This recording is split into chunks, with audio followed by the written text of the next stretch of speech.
সিরাতের মধ্যে নবীজির জীবন এসছে, নবীজির রক্ত মাখা শরীর নিয়ে তিনি যখন একটি আঙ্গুরের বাগানে বসলো কিছুটা সময়ের জন্য, দূর থেকে উতবা সাইবার একটা বাগান ছিল, আঙ্গুরের বাগান।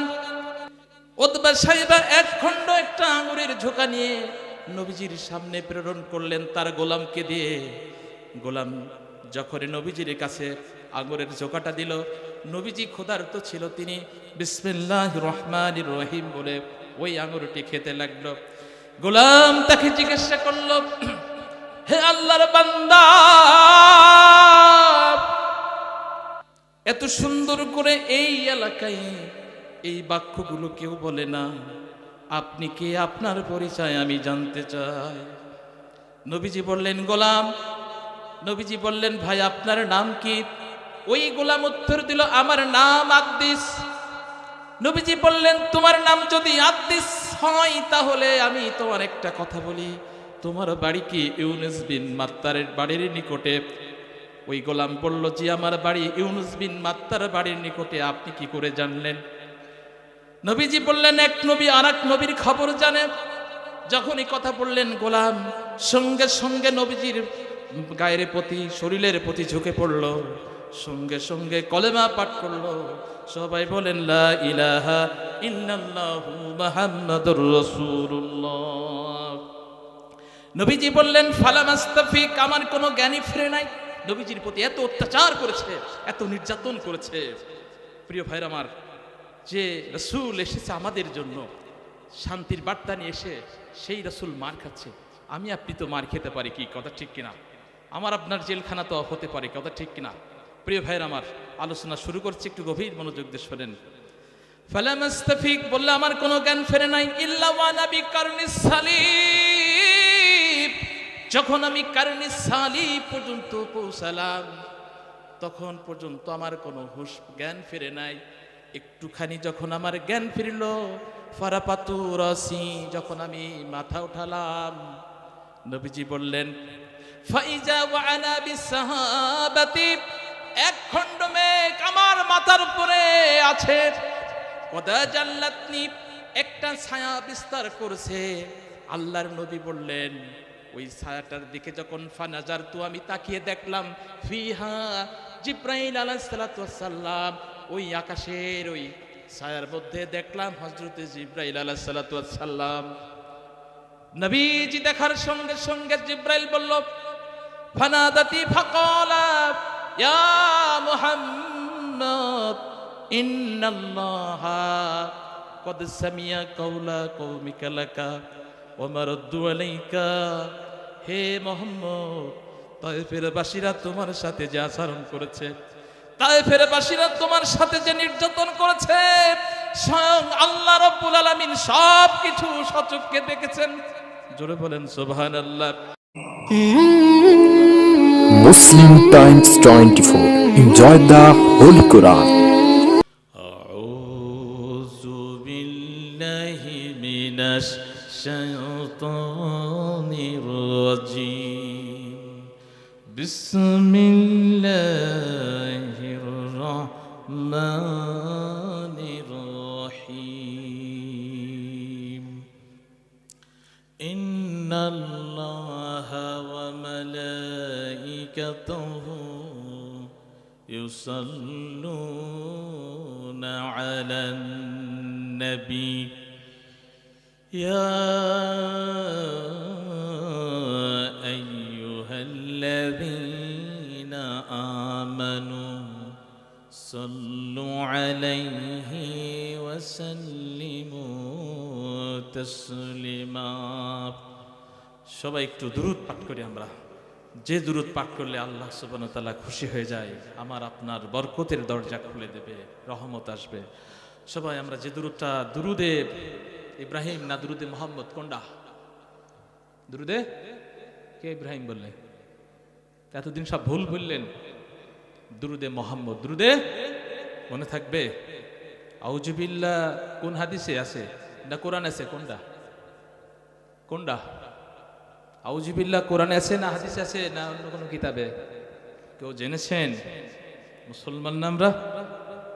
নাম আমার আব্দুল্লাহ, আব্দুল করিম, অনেক নাম। আমার মুরব্বী অনেক চাষা এখানে বসে আছে, দাড়িওয়ালা, দাড়ি পাখা, যাদের বয়স শেষ শেষ প্রান্তে। বাংলাদেশের গড়াইও কত, 60 বছর, খুবই খুবই কম। তো সেই হিসেবে আমরা জাউজিবিল্লাহ হাদিস না এটা কোরআন, আমরা এটা এখনো নির্ণয় করতে পারছি না, ঠিক না? তারপরে বিসমিল্লাহ রহমান রহিম, এগুলো কি আমরা জানি? কেউ কি? খুব কষ্টের বিষয়।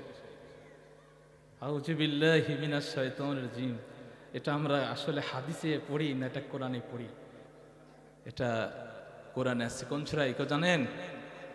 হ্যাঁ, এই যে মাশাআল্লাহ, একজন মনে হচ্ছে আল্লাহর বান্দা আছে এখানে, ওনার জন্য দোয়া করি। উনি ফাইজা কারাতুল কোরআন ফাস্তাইজ বিল্লাহি মিনাশ শাইতানির রাজিম, যখন তোমরা এই মজলিসে বসবে তখন তোমরা আউযু বিল্লাহি মিনাশ শাইতানির রাজিম পাঠ করবে। আমার আপনার জীবনের সর্বোচ্চ একটি বিপ্লব, একটি দাওয়াতি মিশন, একটি আদর্শকে যে রাসূল আমাদের মধ্যে দিয়ে গেছেন, সেই রাসূলের প্রতি প্রাণ খুলে দুরূদ পাঠ করি। সবাই বলি সাল্লাল্লাহু আলাইহি ওয়াসাল্লাম। প্রিয় ভাইরা আমার,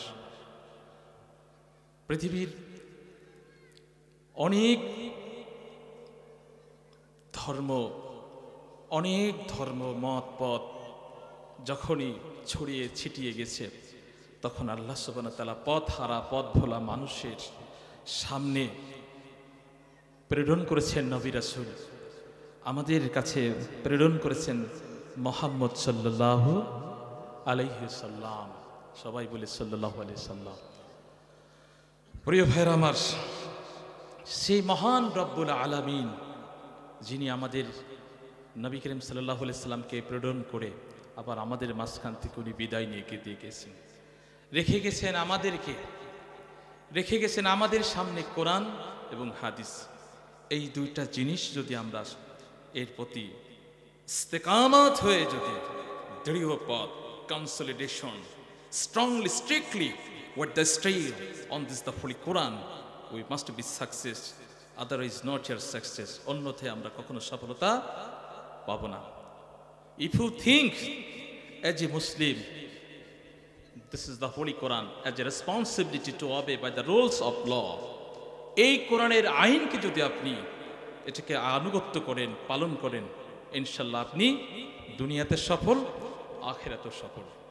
এরকম মাহফিল করতে গেলে প্রশাসনিকের অনুমতি নেওয়ার প্রয়োজন ছিল, তাই না? আগে লাগতো, before the 16 years ago, it's long time, দীর্ঘ সময় ধরে একটা rules of law to implement, to pragmatic in this country, আমাদের দেশে এটাকে বাস্তবায়ন করেছিল।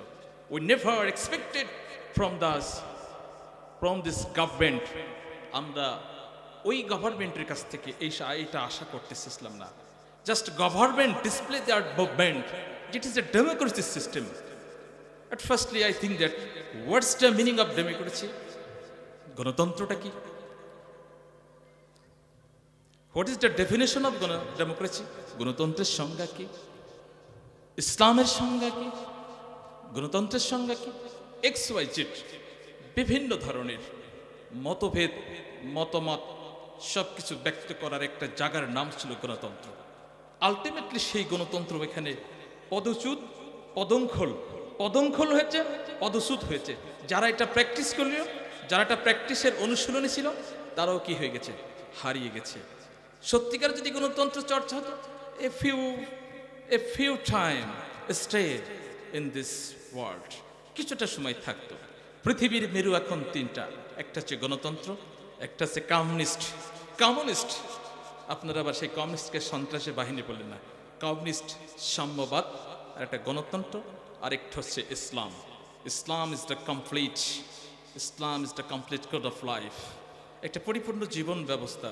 এই জীবন ব্যবস্থার according with the holy Quran, এই কোরআনের আলোকে এটা প্রতিষ্ঠিত হয়েছে। Those who are the confused, যেটা এটাকে অস্বীকার করবে, they must be go to hell, সে জাহান্নামে যাবে। If you accept your life, you must be go to জান্নাত। তুমি যদি এটা গ্রহণ করতে পারো, ইনশাল্লাহ তুমি জান্নাতে যাবে। তাহলে আমরা জান্নাতে যেতে চাই না জাহান্নামে যেতে চাই? জান্নাতে যেতে চাই। অর্ধেকে মানুষ যাবে আর বাকিরা মনে হয় যাবে না, এরকম একটা বিষয় না? সবাই আমরা একটু হাসি মুখে সবাই কথা বলবো, ইনশাল্লাহ রাজি আছি তো? আর আল্লাহ মালুম, তিনি হেদায়েত দেওয়ার মালিক, সব কিছুর মালিক। একজন বক্তা এসছে কোরআনের মাহফিলে, সেই বক্তা যদি আমাদের কাছে কোরআন এবং হাদিসের কিছু something the message to send you to this people, যদি মানুষের কাছে এটা যদি প্রচার পাবলিশড যদি করতে নাই বা পারে, তাহলে আমরা নিউ দ্য আফকামিং স্টোরিক্যাল কিচ্ছা কাহিনী, আই নেভার দ্য লেসন ইট, আমরা এটা কখনো শুনতে চাই না। আমরা শুনতে চাই কি? আল কোরআনের আলোচনা। We want to discuss, elaborate discuss about this holy Quran. আমরা একটা কোরআনের দীর্ঘ একটি আলোচনা শুনতে চাই। রাজি আছি তো? ইংরেজি শুনতে কষ্ট হচ্ছে নাকি? আরবিতে বলবো? মাশাআল্লাহ, সবাই তো একটু প্রিয় উপস্থিতি। তাহলে এখন আমরা সেই আলোচনার প্রাঙ্গণে আমরা চলে আসতেছি ইনশাআল্লাহ। আল্লাহ আমাদেরকে কবুল করে নিক, সকলে বলে আল্লাহুম্মা আমিন। বুখারী শরীফের একটা হাদিস থেকে আমি আলোচনা করে ধারাবাহিকতা। আসলে আমার কাছে একটা ডোন্ট মাইন্ড, আমি ফ্রিভাবে বলতেছি, আমার উপরে কেউ প্রেশার দিলে ভালো লাগে না। ইসলামিক বিষয়ে কিছু আলোচনার প্রয়োজন হয়, তো সেখানে একটি ধারাবাহিকতা মেনটেনের জন্য, একটা জ্ঞানকে ডিসপ্লে করার জন্য, এটা so much very need. Just আজকে একজন বক্তা আসতেছে, আরে কি ব্যাপার, এটা কি গানের অনুষ্ঠান? এটা ভাব গম্ভীর্য একটা অনুষ্ঠান, এটা একটা ভাব গম্ভীর্য অনুষ্ঠান। কি ব্যাপার? আলোচনা নেই, তাফসীর নেই, কোনো কিছু নেই, কিচ্ছা কাহিনীর সমালোচনা করে গেলাম। আমি আজকের এই প্রোগ্রামের মাধ্যমে আমার সেই কণ্ঠটা, মেসেজটা দিয়ে দিতে চাই, প্লিজ আপনারা কোনো কিচ্ছা কাহিনীগুলো মানুষের সামনে গীবত করে, এগুলো ওয়াজ মাহফিলকে, কোরআনের মাহফিলকে আপনারা কনফিউশন করে না, ডিস্ট্রাকশন করে না। আপনার একটি সুন্দর সুললিত কণ্ঠে আপনাদের কোরআনের আলোচনা উপস্থাপন করুন। মানুষ আলেম ওলামাদের পানে এখনো চেয়ে আছে। কি চেয়ে আছে না? আলেম ওলামারই তো বিভিন্ন তথ্য উপাত্তগুলো আপনাদের সামনে হাজির করে দিচ্ছে, কিন্তু সেই আলেমরা যদি আপনাদের এই সমাজ থেকে লাঞ্ছিত হয়, বঞ্চিত হয়, এটাকে আপনারা আশা করেন? তাহলে ওই যে আলেমদেরকে ধরে গ্রেপ্তার করে একেবারে হ্যান্ডকাপটা লাগিয়ে চোরের মতো করে বেঁধে নিয়ে চলে যায় কোথায়? শ্বশুরবাড়ি নাকি? আমার চাচাদের শ্বশুরবাড়ি নাকি? তাহলে কোথায় বলেন? থানায় নিয়ে যাই। ওই পুলিশ প্রশাসনিকগুলো যারা থাকে তাদেরকে ওই ধাঁচে তৈরি করেছে, এক the same of the point, ওই প্ল্যাটফর্মে তৈরি করে ফেলেছে। বলছে এটা একটা ম্যানুয়াল হয়ে গেছে, এটা একটা ডেমোক্রেটিক হয়ে গেছে। তা এইটা ফেরাউন যখন ক্ষমতায় ছিল, তখন ফেরাউন সে তার এজেন্ডাকে, আলস্য সূচিকে সে বাস্তবায়ন করার জন্য তার ফিল্ডে বিভিন্ন ধরনের লোকজন আপনার সেখানে উপস্থিত থাকতো, এবং তার কর্মকর্তা, তার ম্যানিফেস্টো সে প্রত্যেকটি জনগণের মধ্যে বাস্তবায়ন করত, যাতে ফেরাউনের বিরুদ্ধে কেউ যেন কোনো কথা তুলে ধরতে পারে না পারে, একটি আঙুল উচ্চ করে যেন ফেরাউনের বিরুদ্ধে কথা বলতে না পারে। ওই সিস্টেমেটিক্যাল, ওই ধারাবাহিকতা, ওরই উত্তরসূরি আমাদের দেশে কম না বেশি। দীর্ঘ সময় ধরে আপনারা কোরআনের তাফসীর শুনলেন। আজ একজনের কথা খুবই মনে পড়ছে, প্রিয়। আমি একটু পানির কথা বলছিলাম, পানি ঠান্ডা হোক আর গরম হোক, একজন আলেমী দ্বীন আল্লামা সাঈদী সাহেবকে চেনে নাকি বলেন তো? আমার মনে হয় এই কোরআনটাকে তাফসীর জগতে যিনি উপহার দিয়ে গেছিলেন, তার কথা বলতে আমি সত্যকে বলতে ভয় পাই না। আপনি এরকম একজন সত্য সাহসী সম্পূর্ণ বক্তা, যিনি কোরআনের মেসেজ নিয়ে গোটা বাংলাদেশ, গোটা বিশ্বের কাছে ইনি মেসেজ পাঠিয়েছেন, সেই ব্যক্তিকে দীর্ঘদিন ধরে জেলখানায় বন্দি করে তাকে পৃথিবী থেকে সর্বশেষ হাস্যোজ্জ্বল চেহারা দিয়ে বের করে কিছুক্ষণ পরে তার সংবাদ দেখা গেল টিভির মাধ্যমে, মিডিয়ার মাধ্যমে তিনি ইন্তেকাল করেছেন। আল্লাহু ভালো মালুম, আল্লাহু আলামু, তিনি বেশি, আল্লাহ রাব্বুল আলামিন বেশি জানেন। প্রিয় ভাই আমার, নবীজির কিছু কথা বলবো, নবী রাসূলের কিছু কথা বলবো, দেখবেন অভিশাপগুলো কিভাবে কাজে লাগে। যারা এই অভিশাপগুলো চর্চা করে তারা কেউ শান্তিতে থাকতে পারে না। আপনাদের বলি, আপনারা যেটা স্বৈরাচার সিস্টেম, অটোক্রেট সিস্টেম, যেটা বাস্তবায়ন করেন সেটা যদি ধারাবাহিকতা রাখেন, আপনার সন্তানরাই ওই কষ্টের মধ্যে পড়বে। কি বলছি বুঝতে পেরেছেন? আমরা যদি ভালো ডিরেকশন দিই, ভালো ডিরেকশন পাবো। তাহলে আমরা ভালো সমাজ থেকে ভালো কিছু উপহার দিতে পারি না? রাজনীতিবিদ যারা আছে, আমি তাদেরকে বলি, আপনারা সুস্থ রাজনীতি করেন, মানুষের কল্যাণে নিবেদিত করেন। রাজনীতি অর্থ এই নয় যে আপনি নেতা হয়ে গেছেন আপনাকে সবাই স্যালুট দিতে হবে, আপনাকে সবাই একেবারে মানে কি মনে করতে হবে চোখের মণি না। আপনি আপনার জায়গায় থাকবেন, আপনার জায়গায় থাকবেন। আপনার একটা জনগণের দায়িত্ব আছে, রেসপন্সিবিলিটি আছে অ্যাজ এ পলিটিশিয়ান হিসেবে, রাজনীতিশীল হিসেবে। আমি মাঝে মাঝে বলি যে we call you to the rules of Islam, to the way of Islam. আমি ইসলামের পথে ডাকছি, আমি to the rules of the holy Quran, আমি কোরআনের পথে ডাকছি। We call you to the rules of হাদিস, আমি হাদিসের পথে ডাকছি। ইফ দিস মিনস পলিটিক্স, যদি তোমরা এটাকে রাজনীতি মনে করো, দেন দিস ইজ আওয়ার রাজনীতি, দেন দিস ইজ আওয়ার পলিটিশিয়ান। এটাই রাজনীতি। প্রিয় ভাইয়ের আমার, ইসলাম রাজনীতি আর হচ্ছে গণতন্ত্রের রাজনীতি কখনো এক হতে পারে না, কখনো এক না। প্রিয় ভাইয়ের আমার, যে মেসেজটা আমি দিতে চেয়েছিলাম সেটা হচ্ছে যে আজকের প্রেক্ষাপটে আপনাদের ভালো লাগছে তো? আলহামদুলিল্লাহ। একটা হাদিস খুব ক্লিয়ার এন্ড কনসেপ্ট করে শোনেন, গভীরভাবে মনোযোগ দিন। ইন্নাল আন وقال النبي صلى الله عليه وسلم, নবী করিম সাল্লাল্লাহু আলাইহি সাল্লাম বলছেন, ইন্নাল্লাহা ইয়াকবিদুল ইলমি ইনতিজাআন ইয়ানতাজিউ মিনান নাস, যে নিশ্চয় আল্লাহ তাআলা ইলম উঠায় নেবেন না, আল্লাহ তাআলা মানুষের অন্তর থেকে ইলম কেড়ে নেবেন না। ওয়ালাকিন ইয়াকবিদুল ইলমি, তাহলে ইলম কি হবে? বিকবদিল উলামা, আলেমদের, জ্ঞানীদের উঠিয়ে নেওয়ার মাধ্যমে ইলম এমনিতে চলে যাবে। ভালো করে বুঝেন, হাত্তা লাম ইয়াবকা আলিমান, এমনকি কোনো আলেম অবশিষ্ট থাকবে না। আর উসান জুহালান, এমনকি মানুষ মূর্খদেরকে নেতা হিসেবে, লিডার হিসেবে মেনে নেবে। আমার কথাটা কি বলছে বুঝতে পেরেছেন? ওয়ায়াত্তাখিজুন নাস রুসান জুহুলান, মানুষ মূর্খদেরকে নেতা হিসেবে গ্রহণ করবে, নেতা হিসেবে গ্রহণ করবে, লিডার হিসেবে গ্রহণ করবে। ফাসুইলু, তাদের কাছে জানতে চাইবে, ভাই এই বিষয়টা কি? একজন নন প্র্যাকটিশিয়াল যদি ডাক্তার হয়, তাকে যদি রুগী নিয়ে যান দ্রুত, আরে ভাই আমার এই রুগীটা আপনার কাছে নিয়ে এসেছি, আমাকে এটা একটু অপারেশন করে দেন। তো ডাক্তার বলতেছে, ভাই আমি তো আসলে অপারেশন করতে পারি না। আচ্ছা আপনি তো ডাক্তার, ক্লিনিকে বসে আছেন, আপনার কাছে রুগী নিয়ে আসলাম, এই ক্লিনিক আপনি আমার রুগী অপারেশন করবেন না? ডেলিভারি হবে কিছুক্ষণ, না তো আমার রুগী মারা যাবে। বলছে ভাই আমি তো জানি না অপারেশন করতে। মানুষের অবস্থাটা হয়ে গেছে যে আজকে মূর্খদেরকে নেতা হিসেবে জিজ্ঞেস করছে, ফাসুইলু, তাদের কাছে প্রশ্ন করা হচ্ছে, বি গয়রি ইলম, ইলম ছাড়া, জ্ঞান ছাড়া আজকে উত্তর দিয়ে দিচ্ছে, ফতোয়া দিচ্ছে। বি গয়রি ইলম ফাআফতাউ বি গয়রি ইলম, তারা জ্ঞান ছাড়া, ইলম ছাড়া ফতোয়া দিচ্ছে। ফাদল্লু, তারা নিজেরা পথভ্রষ্ট হচ্ছে। অদল্লু, তারা সবাইকে পথভ্রষ্ট করে ফেলছে। এর কারণটা কি? প্রকৃত ইলম থেকে আজকে মানুষ দূরে চলে যাচ্ছে। আজকে সাইদি সাহেব চলে গেছে, আল্লামা শাহ বুখারী রহমতুল্লাহ চলে গেছে, আল্লামা লুৎফর রহমান চলে গেল। বিভিন্ন ধরনের আলেম বাংলাদেশ থেকে যখন চলে যাচ্ছে, তখন ওই ইলম কি হয়ে যাচ্ছে? উঠে যাচ্ছে না। যারা নতুন আসছে, আজকে যে শিক্ষা ব্যবস্থা যেভাবে তৈরি করে গেছে, মাদ্রাসা থেকে শুরু করে স্কুল, কলেজ, ইউনিভার্সিটিতে যে সিলেবাসগুলো তৈরি করে গেছে, আগামী প্রজন্মে এটাকে মূর্খতার সিলেবাস তৈরি করে গেছে। কথা ঠিক কিনা? মাদ্রাসা থেকে নবী করিম সাল্লাল্লাহু আলাইহি সাল্লামের হিস্টোরি, ইতিহাস, জীবনকে উঠাই দিয়েছে। ইসলাম প্রিয় ব্যক্তিদের, সাহাবীদের জীবনী উঠাই দিয়েছে। আমরা কি দেখি? বাচ্চা ওই তো নেতৃত্ব দিচ্ছেন যারা নাস্তিক, মুরতাদ, যারা তারা এই অবস্থাগুলো সৃষ্টি করেছে। তাহলে এর জন্য দায়ী কারা? আমরা না আপনারা? আমরা না দায়ী তারা? বলেন। আমরা যাদেরকে ক্ষমতায় দিচ্ছে, ক্ষমতায় যে ক্ষমতার অপব্যবহার করছে, আজ পর্যন্ত আমরা দেখতে পেলাম যে ক্ষমতায় যারাই যাচ্ছে তারাই বাংলাদেশকে একেবারে বঙ্গোপসাগরের মধ্যে ফেলে দিচ্ছে। কথা ঠিক কিনা? আপনি যদি দেশ চালাতে ব্যর্থ হন, আপনি দায়িত্ব নিতে যান কেন? আর একজন এসে কাছে, ভাই আমি দেশ ক্ষমতায় নেব, আপনারা আমাকে সমর্থন করেন, ওনারও কাছে আমরা দেব।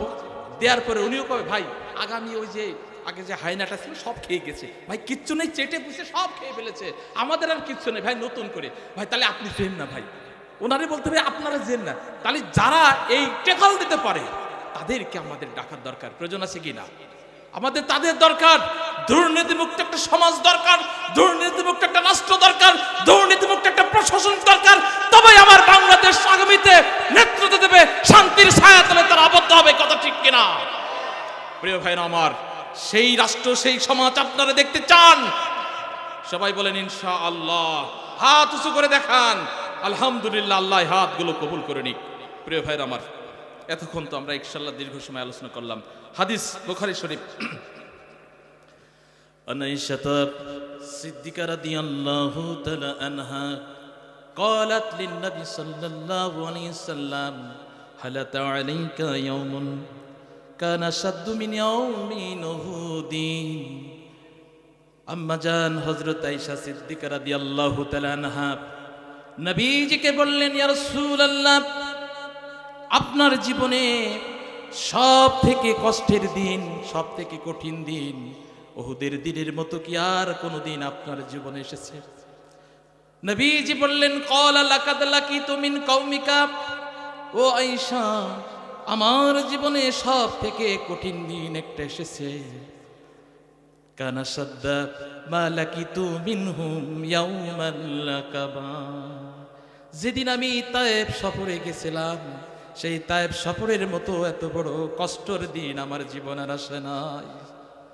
নবীজি উহুদের যুদ্ধ করেছে, দন্দান মোবারক ভেঙে গেছে, শরীরে তীর বিঁধেছে, রক্ত ঝরেছে, দাঁত ভেঙে গেছে, কিন্তু উহুদের যুদ্ধের চাইতো নবীজি আমার বলেন, আমার এমন একটা দিন গেছে যেই দিনটা তায়েফের ময়দানের আমার রক্তটা ঝরেছে। নবীজি বলেন, ইজা আরাদতু বিনফসি ইবনে আলা ইবনে কুলাল। যখন আমি তায়েফ নেতাদের কাছে গেলাম, যখন আমি তায়েফ নেতাদের কাছে যখন তাওহীদের দাওয়াত দিতে গেলাম, নবীজি বলছেন, ইজা আরাদতু ফানফসি আলা ইবনে আবদে আলিল ইবনে আবদে কুলালিল। যখন আমি তায়েফ নেতাদের কাছে গেলাম, নবীজি বললেন, ফালাম ইউজিবনি, তারা আমার কোনো উত্তর দেননি। ইলা মা ফাতানাকতু ওয়া আনা মাহমুমুন আলা ওয়াজহি। দুঃখ ভারাক্রান্ত হৃদয় নিয়ে আমি যখন তায়েফ সফর শেষ করে ফিরে এলাম, ওই সময় তায়েফের নেতারা আমাকে শিশুদেরকে দিয়ে লেলিয়ে দেয় পাথর দিয়ে মারার জন্য। আমজনতার কাছে, সাধারণ মানুষের কাছে বলে দেয় আমি নাকি একটা পাগল, এমন বলে তাদেরকে পাথর দিয়ে মারার জন্য নবীজিকে পাথর মারলো, পাথর ছুঁড়ে মারলো। নবীজির সারা শরীর থেকে রক্তে ভিজে গেল। এত কষ্ট হলো। সিরাতের মধ্যে নবীজির জীবন এসছে, নবীজির রক্ত মাখা শরীর নিয়ে তিনি যখন একটি আঙ্গুরের বাগানে বসলো কিছুটা সময়ের জন্য, দূর থেকে উতবা সাহেবের একটা বাগান ছিল, আঙ্গুরের বাগান। উতবা সাহেবা এক খণ্ড একটা আঙ্গুরের ঝোঁকা নিয়ে নবীজির সামনে প্রেরণ করলেন তার গোলামকে দিয়ে। গোলাম যখন নবীজির কাছে আঙ্গুরের ঝোঁকাটা দিল, নবীজি ক্ষুধার্ত ছিল, তিনি বিসমিল্লাহির রহমানির রহিম বলে ওই আঙ্গুরটি খেতে লাগলো। গোলাম তাকে জিজ্ঞাসা করলো, হে আল্লাহর বান্দা, এত সুন্দর করে এই এলাকায় এই বাক্যগুলো কেউ বলে না, আপনি কে? আপনার পরিচয় আমি জানতে চাই। নবীজি বললেন, গোলাম। নবীজি বললেন, ভাই আপনার নাম কি? ওই গোলাম উত্তর দিল, আমার নাম আদ্দিস। নবীজি বললেন, তোমার নাম যদি আদ্দিস হয় তাহলে আমি তোমার একটা কথা বলি, তোমার বাড়ি কি ইউনুস বিন মাত্তারের বাড়ির নিকটে? ওই গোলাম বলল, জি আমার বাড়ি ইউনুস বিন মাত্তার বাড়ির নিকটে। আপনি কি করে জানলেন? নবীজি বললেন, এক নবী আর এক নবীর খবর জানে। যখন এই কথা বললেন, গোলাম সঙ্গে সঙ্গে নবীজির গায়ের প্রতি, শরীরের প্রতি ঝুঁকে পড়ল, সঙ্গে সঙ্গে কলেমা পাঠ করলো। সবাই বলেন, লা ইলাহা ইল্লাল্লাহু মুহাম্মাদুর রাসূলুল্লাহ। নবীজি বললেন, ফালাম আস্তাফিক, আমার কোনো জ্ঞানী ফিরে নাই। নবীজির প্রতি এত অত্যাচার করেছে, এত নির্যাতন করেছে। প্রিয় ভাইরা আমার, যে রাসূল এসেছে আমাদের জন্য শান্তির বার্তা নিয়ে এসে, সেই রাসূল মার খাচ্ছে। আমি আপনি তো মার খেতে পারি কি? কথা ঠিক কিনা? আমার আপনার জেলখানা তো হতে পারে, কথা ঠিক কিনা? প্রিয় ভাইয়ের আমার, আলোচনা শুরু করছি, একটু গভীর মনোযোগ দিয়ে শোনেন। ফালাম আস্তাফিক বললে আমার কোনো জ্ঞান ফেরে নাই, ইল্লা ওয়া নাবি কারনিস সালিব। যখন আমি কারনিস সালিব পর্যন্ত পৌঁছালাম তখন পর্যন্ত আমার কোনো হুঁশ জ্ঞান ফিরে নাই। একটুখানি যখন আমার জ্ঞান ফিরল, ফারাপাতু রাসি, যখন আমি মাথা উঠালাম, নবীজি বললেন ফাইজা ওয়া আনা বিসসাহাবাতি, এক খণ্ড মেঘ আমার মাথার উপরে আছে। ওয়াদা জাল্লাতনি, একটা ছায়া বিস্তার করছে। আল্লাহর নবী বললেন ওই ছায়াটার দিকে যখন ফানাজারতু, আমি তাকিয়ে দেখলাম, ফিহা জিব্রাইল আলাইহিস সালাতু ওয়াস সালাম, ওই আকাশের ওই ছায়ার মধ্যে দেখলাম হযরতে জিব্রাইল আলাইহিস সালাতু ওয়াস সালাম। নবীজি দেখার সঙ্গে সঙ্গে জিব্রাইল বলল ফানাদাতি ফাকালা ইয়া মুহাম্মদ ইন্নাল্লাহা কদ সামিয়া কাওলা কওমিকা লাকা ওয়া মারাদ্দু আলাইকা।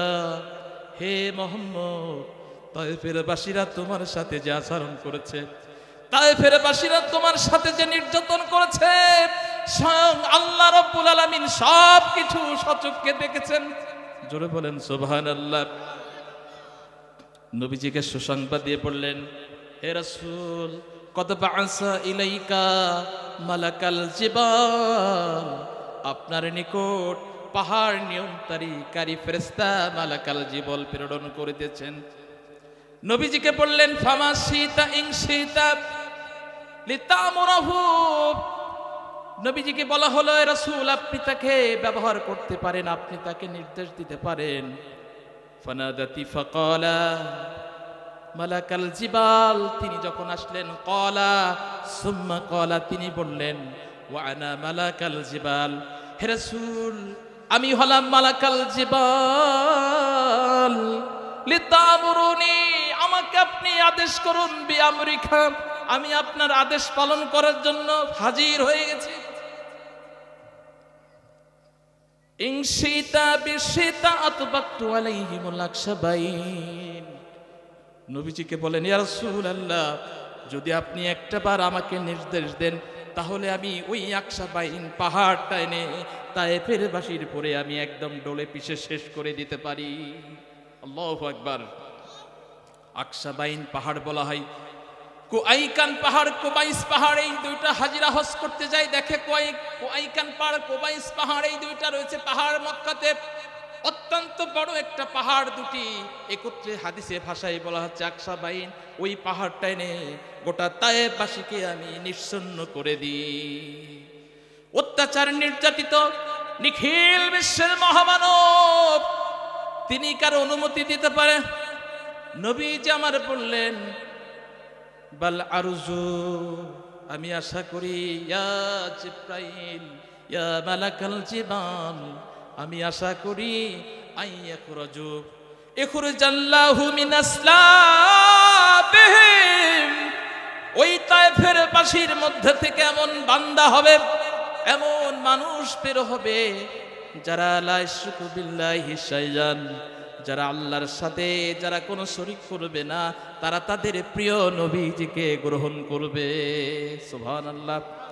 বুখারী শরীফের হাদিস 32-31 নম্বর হাদিস, মুসলিম শরীফের মধ্যে 1795 নম্বর হাদিস, দুটা বলে গেলাম।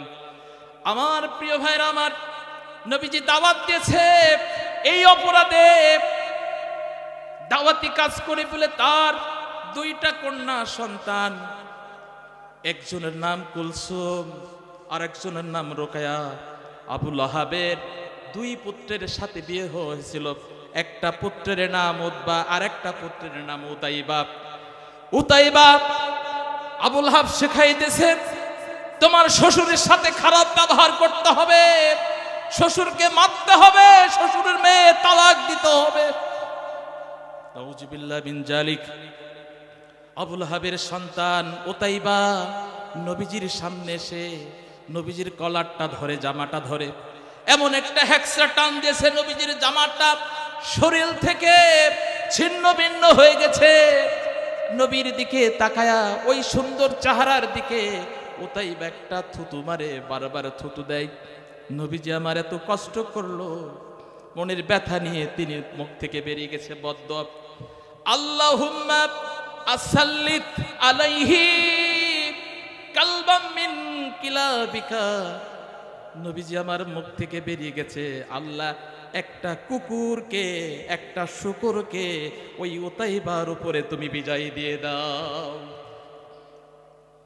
সিরিয়ায় ব্যবসার জন্য ওতাইবা পৌঁছে গেছে, ব্যবসার জন্য কাফেলা চলে গেছে।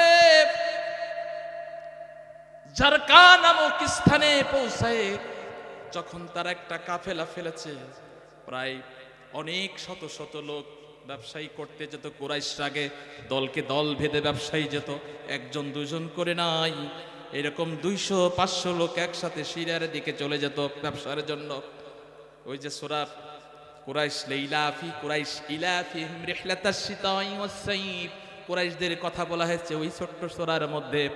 আমার বন্ধুগণ, ওই উতাইবা গেছে, যখন কাফেলা যেই জায়গায় দাঁড় করেছে দেখছে একটা বনের বাঘ চারিপাশে ঘুরতেছে। উতবা মুখ থেকে বলে পড়ল, আল্লাহ, আল্লাহর কসম, আমাকে আজকে বাঘে খেয়ে ফেলবে। সঙ্গের সাথীরা বলল, উতবা তুমি চিন্তা করো না, আমরা তোমাকে মাঝখানে রাখবো, ওই বাঘ যাতে তোমাকে আক্রমণ করতে পারে না। নবীর কথা কখনো মিস হয় না, কখনো রং হয় না। আল্লাহ রাসূল যেই কথাটা বলে সঙ্গে সঙ্গে সেটা ওহীর মাধ্যমে সেই কথাটা কার্যকারী হয়ে যায়। কথা ঠিক কিনা? ওমা আনতিকু আনিল হাওয়া, রাসূল যেটা বলে মুখ থেকে সেটা ওহী হয়ে যায়। ওহী দুই প্রকার। কয় প্রকার? ওহী মাতলু, ওহী গাইরে মাতলু। হ্যাঁ প্রিয় ভাইরা আমার, যখন এই সংবাদ দিয়েছেন সঙ্গে সঙ্গে আমার নবী বদদোয়া তো হয়ে গেছে। উতবা যখন ঘুমন্ত অবস্থায় আছে, লোকজন সকলের মাঝখানে ওতাইবাকে বসাইতেছে, দেওয়ার সঙ্গে সঙ্গে বাঘটা এক খাবড়ে এসে তাদের চোখের সামনে ছিঁড়ে খেয়ে টুকরা টুকরা করে ফেলেছেন। জোরে বলেন সুবহানাল্লাহ। আলেম ওলামাদের সামনে তোমরা যেভাবে অত্যাচার করো, নির্যাতন করো, এই নির্যাতনের কারণে তোমার বাংলাদেশে তোমাদের জায়গা হয় না। জায়গা হয় কোন দেশে বলুন তো? আপনারাই তো ভালো জানছেন, বেশ মাশাআল্লাহ। আপনারা নীরব হয়ে যাচ্ছেন কেন? প্রিয় ভাইরা আমার, আরেক সন্তান রোকাইয়া তাকে তালাক দিয়ে দিল, 2টা কন্যা তালাক দিয়ে দিল। কিন্তু কি হবে? আবু লাহাবের সন্তানগুলো শেষ হয়ে গেল। নবীজিকে বলতো নবীজির কোনো ছেলে নাই, কোনো মায়া নাই, এমন করে বলতো লেজ কাটা। আল্লাহ রাব্বুল আলামিন তাদের লেজগুলো কেটে দিলেন। আমার প্রিয় ভাইয়ের আমার, আল্লাহর পথে যারা বাধা সৃষ্টি করে তাদের এই দুনিয়ার কোনো জায়গা তাদের থাকে না। জিন্দেগি মে বন্দেগি তু করনা হে, जिंदगी में बंदगी तू करना है, जिंदगी में बंदगी शर्मिंदा है, जिंदगी में बंदगी शर्मिंदा है।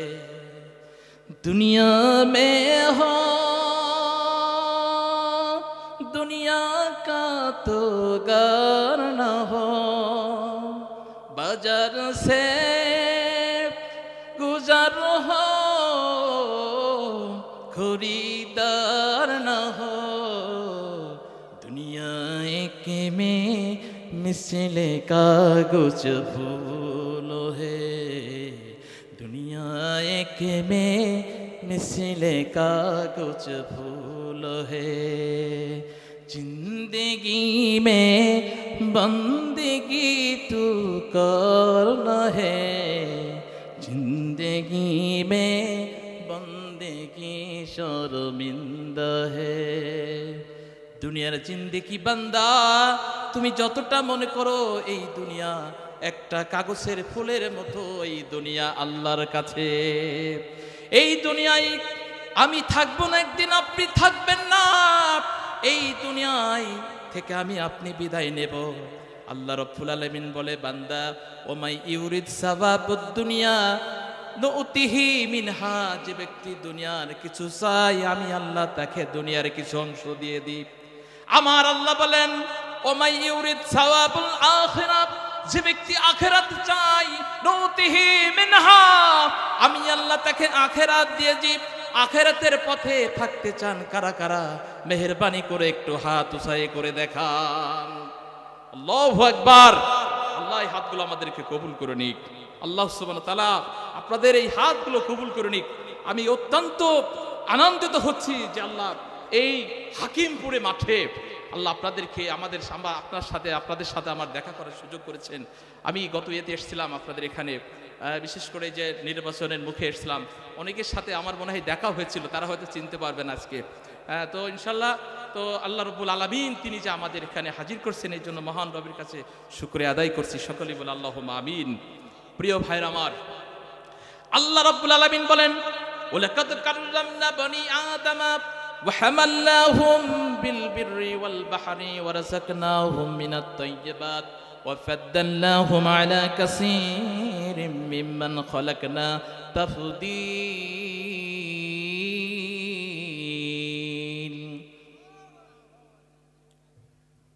আল্লাহ বলেন ওয়ালাকাদ কাররামনা বনি আদামা ওয়া হামালনাহুম ফিল বিররি ওয়াল বাহরি, আমি বনি আদমকে এই দুনিয়ার মধ্যে সব থেকে সম্মানের স্থান করে দিয়েছি। তারা জলে যেমন চললে স্থলে তাদেরকেও আমি উপযুক্ত করে দিয়েছি। আমি তাদেরকে এই দুনিয়া থেকে আসমান পর্যন্ত, আকাশ সীমানা পর্যন্ত তারা চলতে পারবে। ওই যে প্লেনগুলো উড়ে যায় না, ওই যে প্লেনগুলো চলে আকাশের পথে, আবার বড় বড় সাগরের মধ্যে দিয়ে আল্লাহ রাব্বুল আলামিন এই লোহার পাতগুলো তৈরি করেছেন। এই লোহার পাতগুলো ভাসিয়ে ভাসিয়ে সাগরের মধ্যে চলে যায়। একটা বিল্ডিং করতে যে যেমন আরসিসি প্লার দিতে হয় মাটিতে, নাইতে বিল্ডিংটা ধস নেমে যায়, ঠিক না? কিন্তু সাগরের মধ্যে দিয়ে 5 তলা 10 তলা যখন একটা লঞ্চ ভাসতে ভাসতে চলে যায়, আমার বান্দারা কি সেটা দেখে চিন্তা করে না? আল্লাহ রাব্বুল আলামিনের একমাত্র রহমত ছাড়া এই সাগরের মধ্যে জাহাজগুলো কখনো চলতে পারে না। আমার রাব্বুল আলামিন বলছেন ও ফাদ্দাল্লাহুম আলা কাসীরিম মিম্মান খালাকনা তাফদীল, আমি এই মানুষদেরকে, এই মানুষের জন্য দুনিয়ার যত কিছু আছে সব কিছু আমি তাদের জন্য অধীন করে দিয়েছি। যদি বান্দা যদি আল্লাহর প্রতি ঈমানের সাথে চলে তাহলে আমি তাদের জন্য বরকতের দুয়ার খুলে দেন। তিনি কে? আল্লাহু আকবার।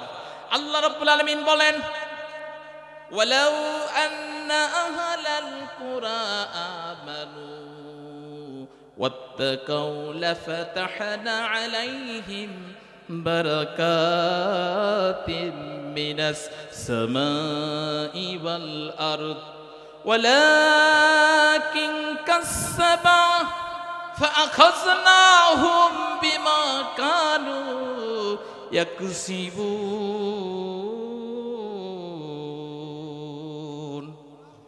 আমার আল্লাহ বলেন যদি আমার বান্দা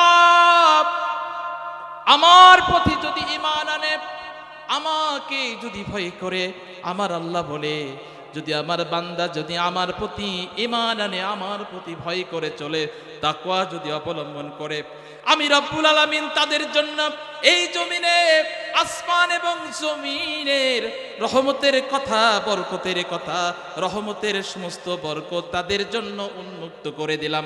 জোরে বলেন আল্লাহু আকবার। আমার বন্ধুগণ, যেই রব্বুল আলামিন আমাদেরকে এই দুনিয়ার মধ্যে এত সম্মান দিলেন, এত বরকত দিলেন, এত কল্যাণ দিলেন, সেই রবের সাথে কি আমাদের তার আনুগত্য করার দরকার আছে না নাই? আছে। মেসেজ তো পেয়ে গেছি, বললাম মাথায় টেনশন থাকলে আলোচনা ভালো লাগে না। ট্রেন যখন স্টার্ট করে তারা আধা ঘন্টা সময় লাগে, আর মোটরসাইকেল স্টার্ট করতে কি লাগে? স্টার্ট পিক আপ দেওয়ার সঙ্গে সঙ্গে চলে যায়। এই সময় কেবল একটু আলোচনায় যাচ্ছি, জানি আলোচনা শেষ করতে পারবো না, কারণ এখানে আমাকে 9:40 পর্যন্ত সময়। মাশাআল্লাহ, এখন আধা ঘন্টা টাইম দিয়েছে। যাক, আমি একটা এর মধ্যে একটা ইসলামী সঙ্গীত গাই আপনাদের সামনে, একটু আলোচনা, সবাই একটু জিকির করি। লা ইলাহা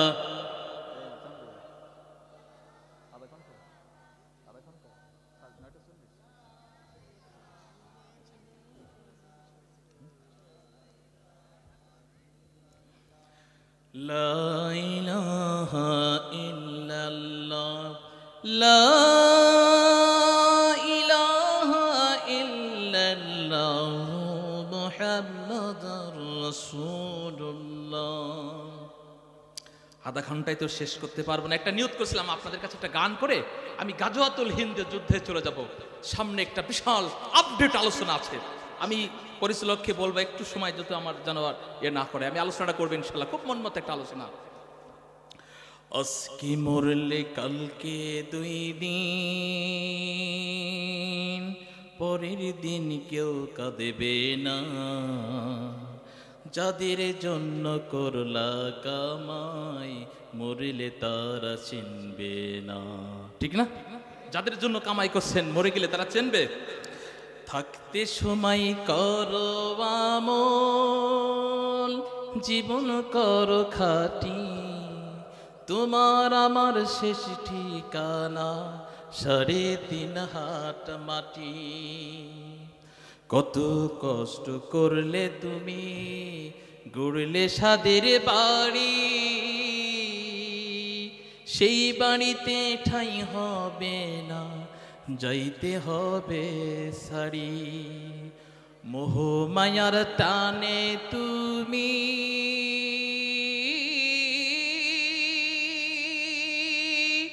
মোহ মায়ার টানে তুমি রবির কথা ভইল না, পাপ পূর্ণের হিসাব নেবেন একদিন মালিক রব্বানা। আজকে মরলে কালকে 2 দিন, পরের দিন কেউ কাঁদেবে না, যাদের জন্য করলা কামাই মরলে তারা চিনবে না। কথা ঠিক না? এটা আমাদেরকে গানটা একটা মেসেজ দিয়ে যাচ্ছে। গানটা খুব ভালো লাগলো যে আসলে এত সুন্দর একটা কথা লিখে গেছেন এখানে। প্রিয় ভাইরা আমার, আজকের বর্তমান প্রেক্ষাপট থেকে যেই বিষয়গুলো আপনাদের কাছে মেসেজ করি, গোটা বাংলাদেশ আজ আমরা স্বাধীন বাংলাদেশ, মুসলিম ভূখণ্ডে প্রায় 20 কোটি তৌহিদি জনতা আজ আমার সোনার বাংলাদেশ। 16ই ডিসেম্বর 1971 সালে আমরা বিজয় লাভ করেছিলাম। এই সোনার বাংলার আজ 53 বছর ধরে বিভিন্ন ঔপনিবেশিক শাসন থেকে শুরু করে বর্তমান সময়ের প্রেক্ষাপট, স্বাধীনতার লাভ করেও পরাধীনতার শৃঙ্খলে আজ বাংলার মুসলমানরা বদ্ধ হয়ে আছে।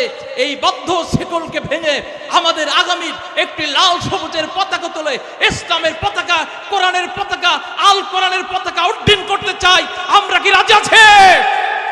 প্রিয় ভাইরা আমার, বাংলাদেশের মধ্যে আজকে হিন্দু অধ্যাসিত তারা ষড়যন্ত্র করা শুরু করেছে। আজকে তারা বাংলাদেশের বিভিন্ন প্রান্তরে ইসকন নামক একটা সংগঠন আমার বাংলাদেশের সুপ্রিম কোর্টের, হাই কোর্টের একজন বিশিষ্ট আইনজীবীকে হত্যা করে তারা বলতে চেয়েছিল, তোমরা যদি ইসকনের বিরুদ্ধে কথা বলো তাহলে এরকম করে তোমাদের হত্যা করা হবে। প্রিয় ভাইরা আমার, এইরকম বাংলাদেশের ষড়যন্ত্রের চতুর্দিকে ছড়িয়ে গেছে। আমার সোনার বাংলাদেশকে রক্ষা করার জন্য প্রয়োজন হলে শহীদ তেতুমিরের বাঁশের কাল্লা লাঠি নিয়ে আমরা ঝাঁপিয়ে প্রস্তুত আছি। রাজি তো? ইনশাআল্লাহ আল্লাহ আমাদেরকে কবুল করে নিক। সকলে বলে আল্লাহুম্মা আমিন।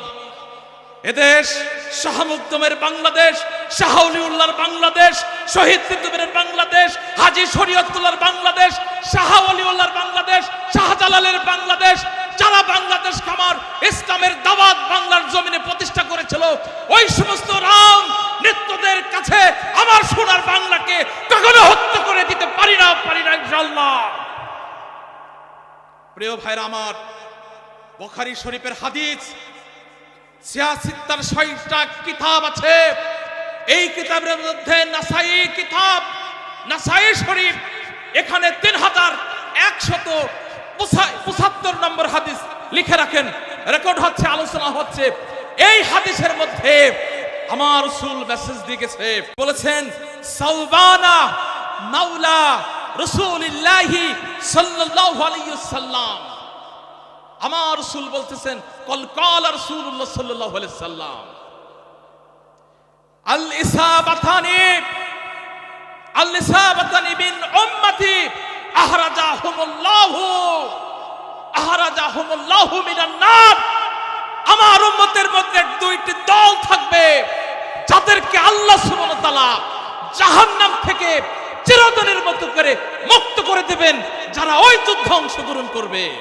প্রিয় ভাইরা আমার, সেই যুদ্ধে প্রথম হচ্ছে আল ইসাবাতু তাকজুল হিন্দা, হিন্দুস্তানের যেই যুদ্ধ হবে, হিন্দুস্তানের যেই জিহাদ হবে, ন্যায় অন্যায়ের যুদ্ধ, যেই যুদ্ধ হবে হিন্দু বনাম মুসলমান, যেই যুদ্ধ হবে সত্য এবং মিথ্যার পার্থক্য করার জন্য, সেই যুদ্ধ হবে।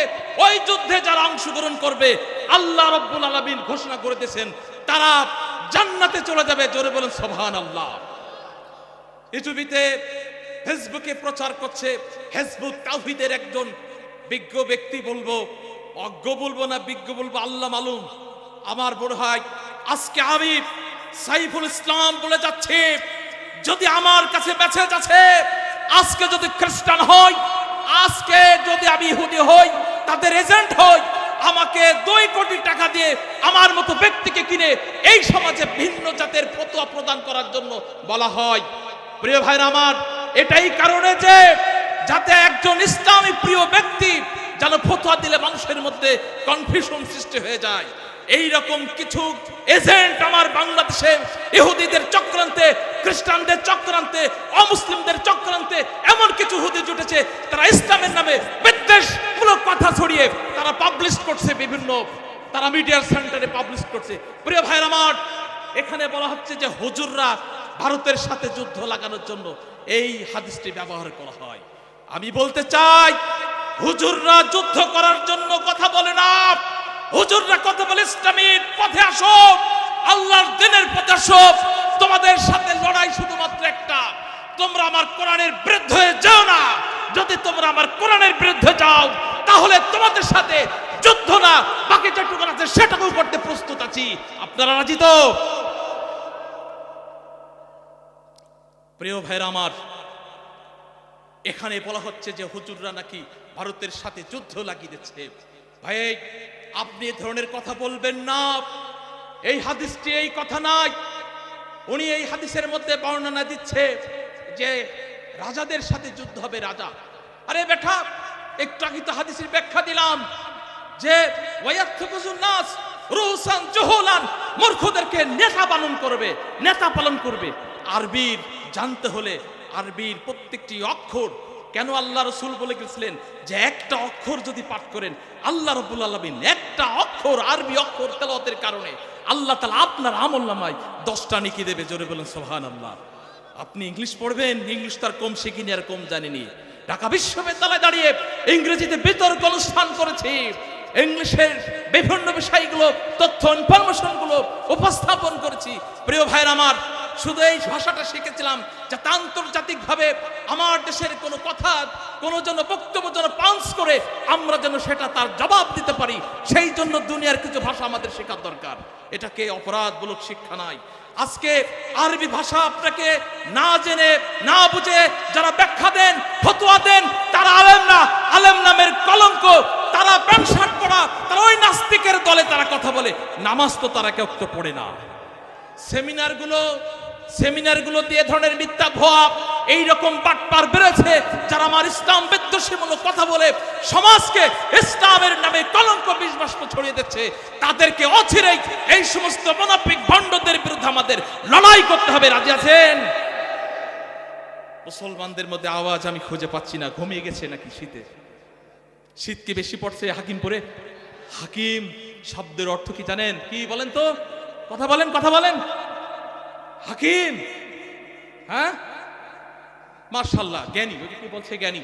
দেখছেন, আলেম আছে এখানে, আলেম না, এখানে অনেক ভালো ভালো বিজ্ঞ আলেম আছে, কোরআনের হাফেজে, হাদিসের পণ্ডিতরাও আছে, আমার পর্দার আলের মা বোনেরাও আছে। ইনশাআল্লাহ আমি মা বোনদের জন্য একটু ওয়াজ করতেছি ইসলাম। ওই যে বলছিলাম যে আর একটু আধা ঘন্টা ওদের জন্য দিতে পারতাম, কিন্তু সে দিতে পারলাম না। আমরা এই বিষয়টা যেতে পারছি না, আমি হাদিসটা শেষ করে ফেলি।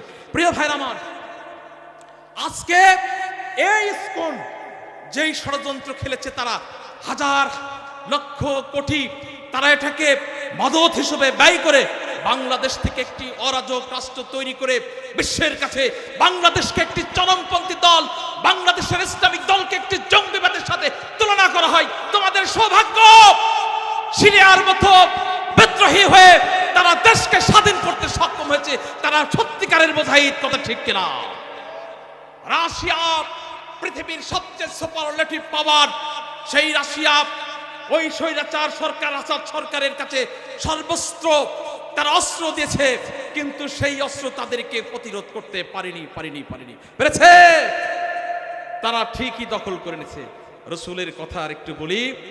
আমার রসুল বলছেন, লাতাঝুলু তাইফাতুম মিন উম্মতি মানসুরিন, আমার উম্মতের মধ্যে এমন একটি দল থাকবে যারা মহান আল্লাহর পক্ষ থেকে সাহায্য প্রাপ্ত হতে থাকবে। লা ইয়াদুররুহুম মান খাজালাহুম হাত্তা তাকুমুস সাত, কিয়ামত পর্যন্ত তাদেরকে কোন পরিত্যাগকারীরা ক্ষতি করতে পারবে না ইনশাআল্লাহ। স্লোগান নাই কেন? স্লোগান বন্ধ হয়ে যাচ্ছে কেন? বক্তারা দিয়ে স্লোগান দেবেন, লিল্লাহে তাকবীর। আশেপাশে আমার যুবকরা আওয়াজ দিতে কম করছে, এদের কি বিয়ে হয়নি নাকি? যদি আওয়াজ কম দেন বিয়ে হতে কিন্তু সমস্যা হয়ে দাঁড়াবে। আজকে বলে গেলাম, ওই যে নবীর হাদিস আদর্শ শুনলাম, নবীর যদি প্রকৃত আদর্শ হয়ে থাকে তাহলে কিন্তু কাজে লাগবে। এই জন্য আবার একটা স্লোগান হবে, যুবক আবাল বৃদ্ধ সবাই ইনশাআল্লাহ এই আওয়াজটা তুলতে হবে, লিল্লাহে তাকবীর। স্টেজ থেকে আওয়াজ আসছে না, ডান থেকে আওয়াজ আসছে না, এরা কি ঘুমে গেছে? লিল্লাহে তাকবীর। মাশাআল্লাহ, আল্লাহ রাব্বুল আলামিন আওয়াজকে কবুল করে নিক, সকলে বলেন আল্লাহুম্মা আমিন। তারপরে বলছে, ওয়ালিসাবাতু তাকুনা মাআল ঈসা ইবনে মারইয়াম, যারা ঈসা ইবনে মারইয়ামের সাথে জোট বেঁধে দাজ্জালের বিরুদ্ধে জিহাদ করবে, ওই দল জান্নাতে যাবে। জোরে বলুন সুবহানাল্লাহ। প্রিয় ভাইরা আমার, হাদিসে বলছে স্পষ্ট করে, আমরা তো ভারতের কথা বলেছি, কাদের কথা বলছে? হিন্দুস্তান সিন্ধু নদীর পাড়ে যেই যুদ্ধটা হবে সেই যুদ্ধের নাম হচ্ছে হিন্দুস্তান। আপনি কেন গায়ে পাতি নেন যে আমার ভারতের বিপক্ষে কথা বলছে ওই আলেমগুলো? ভাইরা আমার, কথাগুলো বলতেছি আপনাদের কাছে, আপনাদের ভালো লাগবে, কিন্তু বাস সামনে দিয়ে দেবে কি পেছন দিয়ে দেবে, তখন আপনারা থাকবেন তো? কি প্রিয় ভাইরা আমার কি আর সময় দেওয়া যাবে নাকি? সময় দেওয়া যাবে? জনতা চান প্রধান বক্তা যেহেতু দিয়েছেন, আপনারা তো আমাকে প্রধান বক্তা হিসেবে আনেননি, এই জন্য তার হকটা নষ্ট করা আমার ঠিক হবে না। পরিচালক যেহেতু উনি একটা সুযোগ করে দিয়েছে, বলছে 9:40 পর্যন্ত, কিন্তু আরেকটু আমার মনে হয় আলোচনা কেবল শুরু হতে যাচ্ছিল, আপনারা থামিয়ে দিচ্ছেন, এই জন্য আমার কষ্ট। আমার দর্শক আমার পক্ষে সবাই চাচ্ছে, কিন্তু ওই যে মেনে নিচ্ছে না একজন, কে?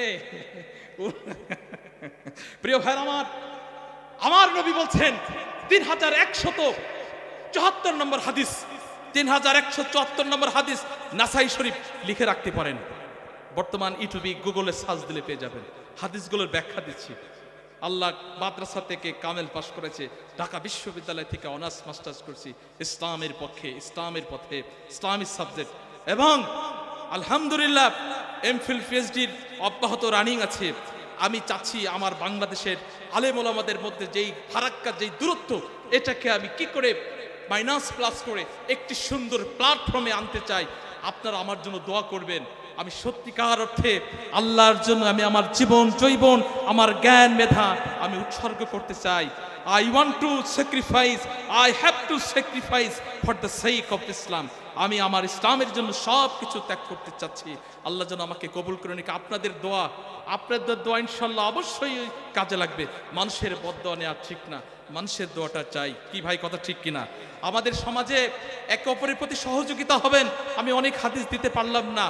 একে অপরের মুসলিম, আমার রাসূল বলছে আল মুসলিম আকুল মুসলিম, মুসলমান পরস্পর ভাই ভাই, লা ইয়াজলিমুহু ওয়ালা ইসলিমুহু, তাকে জালিমের হাতে ছেড়ে দিয়েন না, তাকে বিপদে ফেলেন না, সে বিপদে পড়লে তার কাছে সহযোগিতা করেন। ওই যে বনের ভিতরে ডিসকভারিতে দেখা যায় বাঘটা সিংহকে ধরে, এই বাঘটা মোষকে ধরেছে, গরুকে ধরেছে, ছিঁড়ে খেয়ে ফেলছে।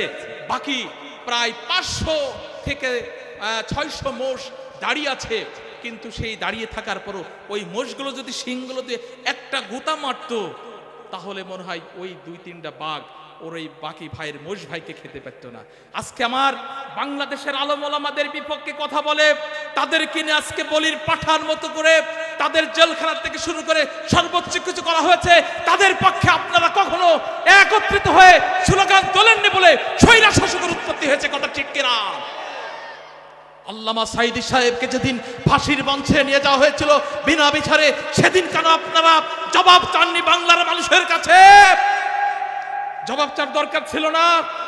অবশ্যই দরকার ছিল। আপনারা মুসলমান, তাকে জালিমের হাতে ছেড়ে কেন দিলেন? মাননীয় শেখ হাসিনা, আপনি রাজনৈতিক একজন দক্ষ skilled person, is the wisdom person, but you have a great superlative, you have a good of experience in your politician, but you have to fail to receive your this another side of the wisdom person.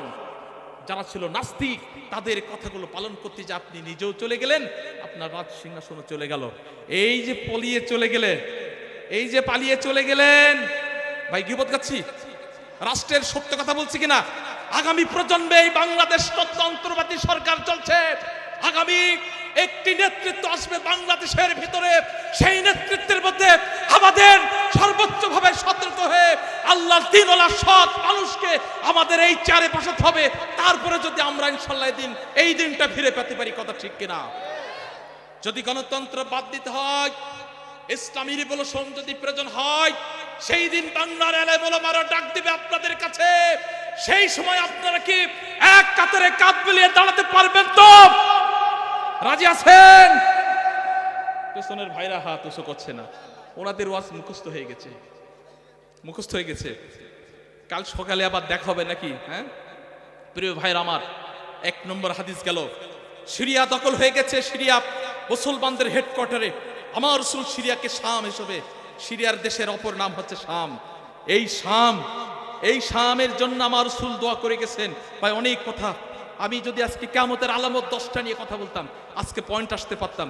আমি আজকে অনেক scientist বিজ্ঞান নিয়ে আমি আলোচনা করতে পারলাম না। আমার খুব দুঃখ লাগতেছে। এটা আসলে এটা গভীর, অনেক গভীর। ইয়াজুজ মাজুজ আসবে, দাজ্জাল বেরোবে। এই দাজ্জাল বেরিয়েছে কিনা, ইমাম মাহিদি আসছে কিনা, ঈসা আলাইহিস সালাম আসবে। আজকে সিরিয়ার যেই ওমায়া মসজিদ, সেই মসজিদে জলানি সাহেব সেখানে হেডকোয়ার্টার বানাচ্ছে। ওই দামেস্কের মসজিদের সাদা গম্বুজওয়ালা মসজিদ থেকে 2 জন ফেরেশতার কাঁধে ভাত দিয়ে আল্লাহর এই পয়গম্বর, আমার নবীর উম্মত হিসেবে হযরত ঈসা আলাইহিস সালাম তিনি জমিনে অবতরণ করবেন। যখন তিনি আসমান থেকে অবতরণ করবেন, তার শরীর থেকে ঘাম ঝরবে। এই ঘামগুলো জমিনে পড়বে, মনে হবে যেন মুক্তার মতো ঘামগুলো তার শরীরতে ঝরে আছে। এইরকম একজন অবস্থা হবে। তার নিঃশ্বাস যদি কোনো ইহুদির দিকে তাক করে, ইহুদি গলে পড়ে শেষ হয়ে যাবে। বলুন কথা ঠিক কিনা? আমার নবী বলেন, তুকাতিলুনাকুমুল ইয়াহুদি, ইহুদিরা তোমাদের সাথে যুদ্ধ করবে, ইহুদিরা তোমাদের সাথে লড়াই করবে।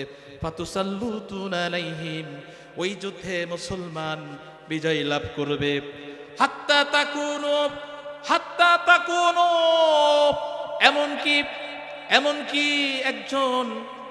এমনকি একজন মুসলমানকে ডেকে পাথর বলবে, হাত্তা ইয়াকুনুল হাজারা, পাথর তাকে বলবে, ইয়া মুসলিম, হে মুসলিম, হাজিহিল ইহুদি ওয়ারাইব, এখানে একজন ইহুদি গাছের আড়ালে লুকিয়ে আছে, ফাকতুলহু, তাকে হত্যা করো।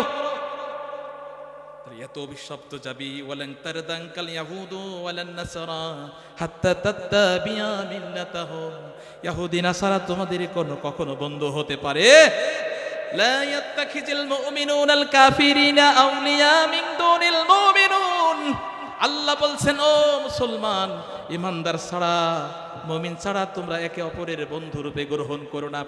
এই জন্য আজকে আপনারা এত লাঞ্ছিত হন, বঞ্চিত হন।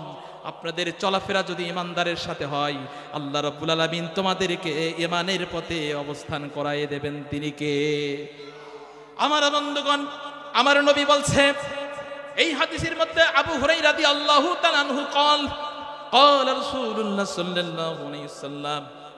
আর 10 মিনিট আছে। এই যুবকরা, বাচ্চারা, কোথায় যাচ্ছ তোমরা? একটু বসো, শেষ হয়ে যাচ্ছে। একদম বসো, একটু আদবের হয়ে যাচ্ছে, একটু বসো, শেষ হয়ে যাচ্ছে 10 মিনিট। মাশাআল্লাহ, এদের জন্য দোয়া করেন, এরা তল পেলেন, হাফেজে কোরআন হতে যাচ্ছে। আমাদের হাফেজে কোরআন দরকার, কথা ঠিক কিনা ভাই? গীতা, বাইবেল, যত কিছু আছে, এই সব গ্রন্থের কেউ হাফেজ নাই। যত হাফেজ আছে, হাজার লক্ষ কোটি, ওয়ার্ল্ডের মধ্যে হাফেজের সংখ্যা এই বইটার কি? আল কোরআনুল কারীম। সবাই বলেন আল্লাহু আকবার। প্রিয় আমার ভাইরা আমার, আল ওয়াদা আন আবু হুরায়রা রাদিয়াল্লাহু তাআলা আনহু হতে বর্ণিত, আমার রাসূল বলছেন আল ওয়াদানা রাসূলুল্লাহ সাল্লাল্লাহু আলাইহি সাল্লাম, আমার রাসূল ওয়াদা করছেন গাজওয়াতুল হিন্দ, এই গাজওয়াতুল হিন্দ অর্থাৎ হিন্দুস্তানের যুদ্ধে যাওয়ার জন্য আমার রাসূল বলছেন ওয়াদা করেছেন। ফাইন আদরাকতু ফিহা, নবী বলেন ফাইন আদরাকতুহা, যদি আমি ওই জাহাদ আমি পেতাম, ওই যুদ্ধে পেতাম, উনফিক ফিহা, আমি ব্যয় করতাম নাফসি ওয়া মালিহি। আমার নবী বলেন যদি আমি গাজওয়াতুল হিন্দে, ওই গাজওয়াতুল হিন্দ যদি আমি হিন্দুস্তানের যুদ্ধ পেতাম, তাহলে আমি আমার জীবনে জীবন এবং মাল সব কিছু আমি আল্লাহ রাস্তায় ব্যয় করে দিতাম। জোরে বলেন সুবহানাল্লাহ। ফাইন কতালতু, যদি আমি হত্যা হয়ে যাই, নিহত হয়ে যাই, ওয়া কুনতু আফজালুশ শুহাদা, তাহলে আমি এই পৃথিবীর মধ্যে সব থেকে মর্যাদাবান ব্যক্তি, শহীদ হিসেবে আল্লাহর দরবারে তিনি নাম লেখাতেন। তিনি কে? প্রিয় ভাইরা আমার, আমার নবীজি আবার বলেন ওয়ারাজাতু ফাআনা আবু হুরায়রা, যদি আমি ওই জাহাজ থেকে ফিরে আসতে পারি, তাহলে আমার জীবনটা জাহান্নাম হতে মুক্ত। জোরে বলেন আল্লাহু আকবার। ওই জিহাদে যাওয়ার জন্য প্রস্তুত আছে কারা কারা? আগে যুবকরা হাত তুলছে, মাশাআল্লাহ, যুবকরা বুঝছে। যুবকরা তোমাদের কাছে মেসেজ দিচ্ছি, তোমরা বিড়ি খাবে না, নামান। মাশাআল্লাহ মাশাআল্লাহ, তোমরা বিড়ি খাবে না, তোমরা নিশা জগতে যাবে না। হাকিমপুরের মানুষের একটা পরিচয় আছে, তারা খুব আভিজাত্য, অত্যন্ত ভদ্র। তোমাদের জেনেটিকের মধ্যে অনেক সুন্দর সুন্দর সন্তান বেরোবে। তোমরা আগামী দিনের ভবিষ্যৎ, তোমরা হযরত আলীর মতো হবে, তোমরা হযরত খালিদ বিন ওয়ালিদের মতন হবে, তোমরা হযরত ওমরের মতো বীর সিপাহসালার হয়ে এদেশের ভিতরে ইসলামী আন্দোলনের সিপাহসালার কর্ণধার হয়ে এটা থেকে ইসলামের সুশীতল ছায়াপথে তোমরা আহ্বান করবে। রাজি তো? আল্লাহ আমাদেরকে কবুল করে নিক। সকলে বলেন আল্লাহুম্মা আমিন। আপনাদের কাছে দোয়া চাচ্ছি, এই গোলামকে আপনারা আমার ক্ষমা করে দেবেন যদি কোনো ভুল ত্রুটি আপনাদের মনে কষ্ট লাগে। আল্লাহর কাছে আপনারা আমার জন্য দোয়া করবেন, মহান আল্লাহ তিনি যেন তার দিনের পথে আমাকে খেদমত করার তৌফিক দান করুক। সকলে বলে আল্লাহুম্মা আমিন। প্রিয় ভাই আমার স্নেহের জামিল, আমি মনে হয় তোমার টাইমটাকে মেনটেন করতে সক্ষম হয়েছি। আমি আশা করি, আমার তো মনে হয় আমি কি আরো একটু সময় পাবো? আমাকে আরেকটু সময় দেওয়া হচ্ছে, তাই না? মাশাআল্লাহ। প্রিয় ভাইরা আমার, সর্বশেষ আমি আপনাদের কাছে উদাত্তভাবে আহ্বান করব, আপনাদের কাছে খুব বিনীতভাবে আমি অনুরোধ করব যে আপনারা এই যে মাহফিল হয়েছে, প্রত্যেকটা বাৎসরিকভাবে আপনারা এখানে একটা মাহফিল ইনশাল্লাহ দেবেন। আপনাদের এলাকার মধ্যে যে সমস্ত মাদ্রাসা ছাত্রছাত্রীরা আছে তাদেরকে দিনের পথে পড়াবেন, দিনের লাইনে দেবেন। আপনার সন্তান, আপনি ম্যাজিস্ট্রেট বানাইছেন, এসপি বানাইছেন, একজনকে ইঞ্জিনিয়ার বানাইছেন, হঠাৎ বৃদ্ধ বাবা মারা গেছে। মারা যাওয়ার পর ইঞ্জিনিয়ার সাহেব মসজিদের ইমামের দিকে তাকায়, বলে ইমাম সাহেব একটু এদিকে আসেন। বলছে কি বলেন ভাই? আমার বাবার জানাজাটা একটু ভালো করে সুন্দর করে সহিভাবে পাঠ করে দিয়েন। ম্যাজিস্ট্রেট ছেলেটা এসে বলছে, ইমাম সাহেব কিছু করার নেই, অনেক বিদ্যা অর্জন করেছি কিন্তু কোরআনের বিদ্যা একটু নাই, বাবা মাও শেখায়নি। গেল, বলছে ঠিক আছে দেখব। এরপরে আবার বলছে, আমার পুলিশ এসপি হয়েছে, পুলিশ সুপার, এই ছেলেকে একটু ডাক দেন। উনি এসে ইমাম সাহেবকে বলছে, ভাই ইমাম সাহেব আপনার কাছে সব, আমরা আপনাকে এই সমাজের ইমাম হিসেবে মানি। পুলিশ তো একটু বানিয়ে মার্শাল একটু পাম দেওয়া শুরু করছে ইমামের, কি করে একটু পাম দেওয়া যায়। দিছে ইমাম সাহেব দাঁড়িয়ে বলছে, প্রিয় ভাইরা আমার বাংলাদেশের অত্যন্ত বিশেষ ক্যাডার যোগ্য সম্পন্ন সন্তান আমার সামনে এখানে দাঁড়িয়ে আছে। আমি চাচ্ছি যে আজকে তাদের মধ্য থেকে একজন সন্তান আপনাদের সামনে তার বাবার জন্য জানাজা দাঁড়াবে। আশা করি এই প্রস্তাবটা রাখবেন। সবাই নীরবভাবে ভূমিকা দাঁড়িয়েছে। কি কারণে? কি কারণে? কি কারণে বলেন তো? কোরআনের শিক্ষা না থাকার কারণে আজকে তাদের জীবনে এই ভুলের মাসুল দিতে হচ্ছে। এই জন্য আপনার সন্তানকে সর্বপ্রথম কোরআনের শিক্ষায় শিক্ষিত করতে হবে। রাজি আছেন তো? কোরআনের শিক্ষায় শিক্ষিত করতে রাজি আছেন? আমার ডানে ভাই সবাই রাজি আছেন তো? যেন আপনাদের যেন ইমামের প্রয়োজন না লাগে, সন্তান যেন দাঁড়িয়ে আল্লাহু আকবার বলে জানাজাটা যখন শুরু করবে, আপনি যদি আমলকারী হন, ও ইনকানাত সলিহাতান, আমার নবী বলেন বান্দা যদি সৎ আমলকারী হয় তাহলে বলে কদ্দিমনি কদ্দিমনি ইলাল কবর, আমাকে কবরের মধ্যে রেখে আসো, আমি ওই কবরের মধ্যে যেতে চাই যদি ইমানদার হয়। ও ইনকানাত গায়রে সলিহাতিন, যদি আমি বান্দা যদি অসৎকারী হয় তাহলে ওই বান্দা কবরের ওই খাটের পরে বসে খাটের পর থেকেই বলতে থাকে, ইয়া আবলাহাব, হে হতভাগার দল, আইনা তাযহাবুনা, তোমরা আমাকে কোথায় নিয়ে যাচ্ছ, আমাকে তোমরা কোথায় নিয়ে যাচ্ছ? কুল্লু শাইইন ইলাল ইনসান, কুল্লু শাইইন ইলাল ইনসান, মানুষ বাদে তার চিৎকার সবাই শুনতে পায়। নবী বলেন ওয়ালাউ সামিয়াহু দাইকা, যদি মানুষ শুনতো তাহলে ওই মৃত্যু ব্যক্তির চিৎকারে আশেপাশের মানুষের কানে তালা লেগে যেত। আল্লাহু আকবার। বান্দা যখন মারা যায়, ইজামাতাল ইনসানিন কাতাহু আনহু আমালুহু, যখন বান্দা যখন মারা যায় তার সব আমল দুনিয়া থেকে বিচ্ছিন্ন হয়ে যায়। নেটওয়ার্ক যখন বন্ধ হয়ে যায়, মোবাইলটা বন্ধ হয়ে যায়, ঠিক না? ওই যুবকরা ফেসবুক চালায়, ইউটিউবে চালিয়ে চালিয়ে তাদের 5 ঘন্টা ব্যয় করে। আগের সন্তানরা 5 ঘন্টা পড়াশোনা করত, ওরা এখন ইউটিউবের হাফেজ হয়ে গেছে, ফেসবুক হয়ে গেছে, যে আমি পারি না, আমার কাছে কথাটা বুঝে আসে না, এমন পরিমাণ নেশা হয়ে গেছে। তারা ফেসবুক ইউটিউটারে যে সময়গুলো কাটায় আর কাটায়, অশ্লীল ছবিগুলো তারা দেখে। এই অশ্লীল ছবিগুলো তৈরি করে দিয়েছেন ওই ইহুদি জাতির দলের আপ। ওরা ওদের সন্তানদেরকে ফেসবুক ইউটিউবে দেয় না, ওদের সন্তানদেরকে ওরা ঠিকই ইঞ্জিনিয়ার, বড় বড় বিজ্ঞান সায়েন্টিস্ট তৈরি করে। ভুল করে শুধু আমার এই পা ফাটা মুসলমান যারা ওদের মনোগ্রাম নিয়ে আমার বাংলাদেশে ঢুকায় দেয়, আর আমরা এটাকে আদর্শ হিসেবে গ্রহণ করতে পারি। এটা হচ্ছে আমাদের সবচেয়ে বড় ভুল। কি বুঝতে পেরেছেন? ওই ভারত বলে সেকুলারিজম। বঙ্গবন্ধু শেখ মুজিবুর রহমান যখন ক্ষমতায় মসনদে আসলো, ওই সময় বাংলাদেশের মানুষ স্বাধীনতা পেয়েছিল। কথাগুলো পাঞ্চ করবেন, যদি কারো হিম্মত থাকে আমার সাথে বলবেন স্বাধীনতার শক্তি কি বিপক্ষের শক্তি। আমি বাংলাদেশে একজন মানুষ, আমি মুসলমান, আমি বলে যাচ্ছি ওই সময় সিংহভাগ মুসলমানের লোক সংখ্যা ছিল, রাষ্ট্র ধর্ম দরকার ছিল, ইসলাম। কথা ঠিক কিনা? যেটা শুরুতে হয় না সেটা শেষে করতে গেলে সমস্যা। বলে বিড়াল মারো, কি বাসর রাতে না? মানুষ বলে না বিড়াল মারো, কি বলে বাসর রাতে বিড়াল মারতে হবে। আসলে এটা কোনো চুক্তিতে হইলো? বিড়াল আবার বাসর রাতে ছেলে আর মেয়ে বিয়ে করতে গেছে, ওরা 2 রাকাত নামাজ পড়ে এক জায়গায় পরিচয় হবে, আল্লাহর সাথে কথা বলবে। তা না হয়ে এই সমস্ত প্রবাদগুলো দেয়, বলে বিড়াল মারো বাসর রাতে। এই কথাগুলো আসলে একদম অযৌক্তিক, কথাগুলো যেন ঠিক না হয়। আমার বন্ধুগণ, বাংলাদেশের যখন ওই মসনদে আসলো, তখন যদি ইসলাম রাষ্ট্র ধর্ম দেওয়া হতো তাহলে এই ভেজালগুলো থাকতো না। কত ঠিক কিনা? সেকুলারিজম বলে, আর আমার ভারতের মুসলমানদের উপরে জ্বালিয়ে পুড়িয়ে নিঃস্ব করে দিচ্ছে, বাড়ি ঘরগুলো তাদেরকে সরাই দিচ্ছে, অগ্নিসংযোগ করে আমার বাংলার 40 কোটি মুসলমানকে ভারতের মুসলমানদের উপরে নির্যাতনের মাত্রা বাড়িয়ে দিচ্ছে। আর আমার বাংলাদেশের হিন্দুদেরকে আমরা জামাইয়ের আদরে রাখি না রাখি? আমরা যদি একবার চোখটা রাঙিয়ে যদি তাকায় বলতাম, ও হিন্দু, এই বাংলাদেশে তোমাদের রেখে থাকতে দেব না, কেউ থাকতে পারতো না। কথা ঠিক কিনা? এই ভাই পাচ্ছেন? আমরা সাহসের সাথে বলি, ভাই তোমরা আমাদের শত্রু না, তোমরা আমাদের বন্ধু, তোমরা ভালোভাবে চলো, তোমার ধর্ম তুমি করো, লাকুম দীনুকুম ওয়ালিয়া দীন। আল্লাহু আকবার। আমার মা বোনদের জন্য 2টো কথা বলে যাচ্ছি। আন আবু হুরায়রা রাদিয়াল্লাহু তাআলা আনহু قال قال رسول الله صلى الله عليه وسلم। প্রধান বক্তা একটু আসতে দেরি করছে, এই সুযোগে আমি একটু আলোচনা একটু করে যাই। কি ভালো লাগছে তো নাকি? না বন্ধ করে দেব?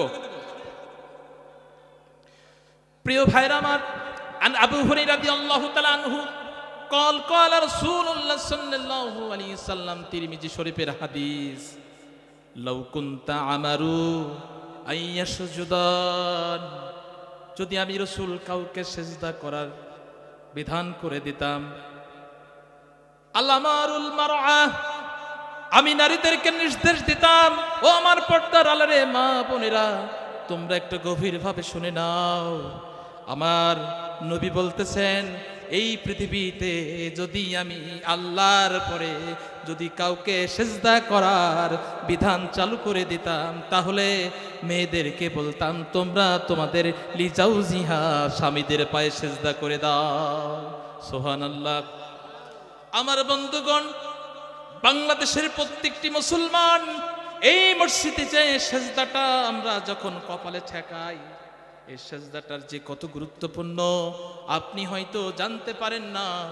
যখন আপনি সেজদা যান, আমার নবী বলেন, আল-উবাদাত ইবনে সামিত রাদিয়াল্লাহু তাআলা আনহু আন্না সামিয়া রাসূলুল্লাহ সাল্লাল্লাহু আলাইহি ওয়াসাল্লাম ইয়াকুল, হযরত উবাদাত ইবনে সামিত রাদিয়াল্লাহু তাআলা আনহু হতে বর্ণিত, তিনি বলেন, আমি আল্লাহর নবীর মুখ থেকে শুনেছিলাম, মা মিন আবদুন ইয়াসজুদুন, যেই ব্যক্তি সেজদা দিল এই জমিনে, যে ব্যক্তি আল্লাহ রাস্তায় সেজদা দিল, সেজদাতুন কাতাবাল্লাহু বিহা হাসানাতুন, আল্লাহ রাব্বুল আলামিন সেজদা দেওয়ার কারণে তিনি একটি সবচেয়ে বড় কবিরা নেকি দান করেন। তিনি কে? বুঝতে পারছেন? আমার নবী বলেন, আবার আমার নবী বলেন, সেজদাতুন ওয়া মাহাবিহা আনহু সাইয়্যাহ, একটা সেজদার কারণে আল্লাহ রাব্বুল আলামিন আপনার আমলনামা থেকে একটা কবিরা গুনাহ তিনি মাফ করে দেন। জোরে বলেন সুবহানাল্লাহ। বক্তা আস্তে বললে শ্রোতারা আর একটু আস্তে করে বলে, সবাই একটু মন খুলে বলেন সুবহানাল্লাহ।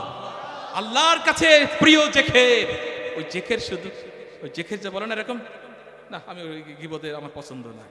অনেক বিভিন্ন স্টাইলে জেকের হয়, আর ওই জেকেরের তামাশা দেখে আমি অবাক হয়ে যাই।